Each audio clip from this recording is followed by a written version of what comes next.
प्रसादिक बोलतोय, हीलर आहे. मणिपूर चक्र याच्याबद्दल आपण हे पाहत आहोत की त्याचे कार्य काय आहे आणि त्याचा आपल्या शरीरावर, आपल्या आरोग्यावर चांगल्या प्रकारे परिणाम कसा होतोय हे आपण पाहण्याचा प्रयत्न करतोय. हे करत असताना आपण पाहतो की मणिपूर चक्र हे आपल्या बिंबीच्या वरच्या भागामध्ये हे स्थापित झालेले चक्र आहे.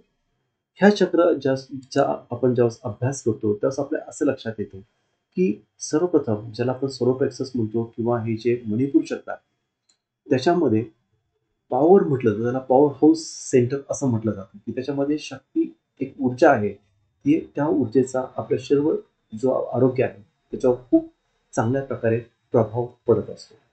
हे करत असताना आपली जी पचन संस्था आहे, ही अत्यंत चांगल्या प्रकारे कार्यान्वित होत असते.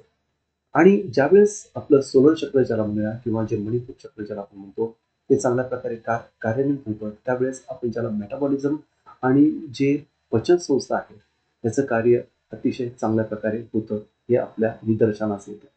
त्याच्यानंतरचं जे चक्र आहे, त्याला हृदय चक्र म्हणतो आपण किंवा ज्याला आपण अनाहत चक्र म्हणतो किंवा हार्ट चक्र असं देखील म्हटलं जातं.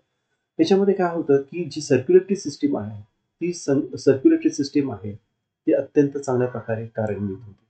ज्याला आपण हृदय आहे, ते अत्यंत चांगल्या प्रकारे कार्य करत असतं, हे आपल्या निदर्शनास येतं.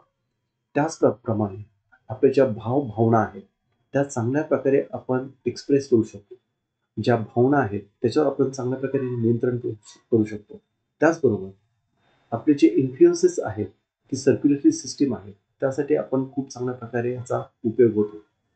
हे करत असताना आपल्या लक्षात येतं, की ज्या हृदयासंबंधित ज्या गोष्टी आहेत, त्या खूप चांगल्या प्रकारे कार्यान्वित होतात आणि आपल्या ज्या भावना आहेत, त्या देखील खूप चांगल्या प्रकारे त्याचं समतोल होतो किंवा त्याचा बॅलन्स साधला जातो.